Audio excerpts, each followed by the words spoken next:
একটি মেয়ে নদীর ধারে গিয়ে হঠাৎ এক আহত সাদা ড্র্যাগনের মুখোমুখি হয়। ড্র্যাগনটির মাথায় একটি ধারালো তীর গেঁথেছিল। মেয়েটির মনে দয়া জাগে, সে সাহস করে তীরটি খুলে দেয়। কিন্তু গ্রামের কয়েকজন লোভী যুবক সেই ড্র্যাগনটিকে ধরে বিক্রি করতে চায়। পরিস্থিতি ভয়ঙ্কর হয়ে ওঠে। এক মুহূর্তও না ভেবে মেয়েটি নিজের শরীর দিয়ে ড্র্যাগনটিকে ঢেকে ফেলে, শুধু যাতে সে পালানোর একটু সুযোগ পায়। তার এই সাহসিকতায় গ্রামের লোকদের টাকার স্বপ্ন ভেঙে যায়। রাগে অন্ধ হয়ে তারা মেয়েটিকে নদীতে ঠেলে ফেলে, এই ভেবে যে তাকে নদী দেবতার হাতে সঁপে দেওয়া হলো। মেয়েটির মনে হয় এবার তার মৃত্যু নিশ্চিত, কিন্তু ঠিক তখনই ভাগ্য তাকে আবার জীবনের দিকে টেনে আনে, কারণ সে আবার সেই সাদা ড্র্যাগনের সঙ্গেই দেখা পায় যাকে সে একদিন বাঁচিয়েছিল। তবে এবার সে আর কোনো সাধারণ ড্র্যাগন নয়, সে পূর্ব সাগরের ড্র্যাগন প্রাসাদের ড্র্যাগন দেবতা হয়ে উঠেছে।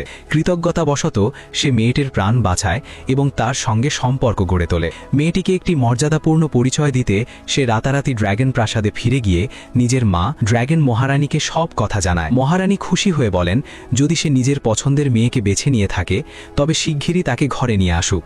এই খবর শুনে এক চতুর দরবারি নিজের স্বার্থের হিসাব করতে শুরু করে। সে ভাবে আগেই যদি মেয়েটির পরিবারের সঙ্গে ভালো সম্পর্ক তৈরি করা যায় তাহলে ভবিষ্যতে শক্তি আর মর্যাদা দুটোই পাওয়া যাবে। বিনা নিমন্ত্রণে সে মেয়েটির বাড়িতে পৌঁছে যায়। সে মেয়েটির বাবাকে 3টি ইচ্ছা পূরণের লোভ দেখায়। দারিদ্র্যে জর্জরিত বাবা এই প্রস্তাবে খুশি হয়ে যান। প্রথম ইচ্ছায় তিনি চান পেট ভরে খাবার। মুহূর্তের মধ্যেই তাদের সামনে নানা রাজকীয় খাবারের স্তূপ হাজির হয়, আর পরিবার জীবনে প্রথমবার তৃপ্তি করে খেতে পারে। দ্বিতীয় ইচ্ছায় বাবা অঢেল ধন চান, এটিও সঙ্গে সঙ্গে পূরণ হয়। এত টাকা যে সারা জীবনেও শেষ হবে না, কিন্তু মানুষের লোভ এখানেই থামে না। তৃতীয় ও সবচেয়ে ভয়ঙ্কর ইচ্ছায় বাবা ক্ষমতা চাইতে বসেন।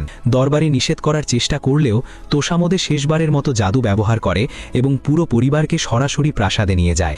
বাবা নিজেকে সম্রাট ভাবতে শুরু করে, সিংহাসনে বসে পড়ে। টাকা আর ক্ষমতার নেশায় সে বদলে যায়, আত্মীয়দের বড় বড় পদ দেয়, অহংকার মাথায় চেপে বসে। কিন্তু নিজের স্ত্রী আর মেয়ের বেলায় সেই বাবা তাদের প্রাসাদ থেকে তাড়িয়ে দেয়। ঠিক তখনই হঠাৎ মেয়েটির পেট থেকে সোনালি আলো বেরিয়ে আসে।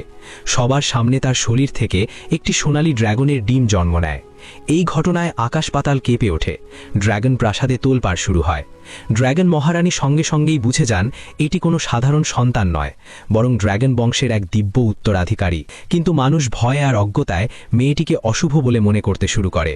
লোভী বাবা এটিকে নিজের বদনাম ভেবে মা ও শিশুকে হত্যা করার আদেশ দেয়। ঠিক সেই মুহূর্তে ড্র্যাগন দেবতা নিজের রক্তের ডাক অনুভব করে। সে বুঝতে পারে এটি তারই এবং সেই মানবী মেয়েটির সন্তান। আর দেরি না করে সে নিজের আসল রূপ ধারণ করে, আকাশ থেকে নেমে এসে সবার সামনে সত্য প্রকাশ করে। সেখানে একদিকে দাঁড়ায় মানুষের লোভ আর অন্যদিকে দেবতাদের ন্যায় বিচার, দুটি মুখোমুখি হয়ে যায়।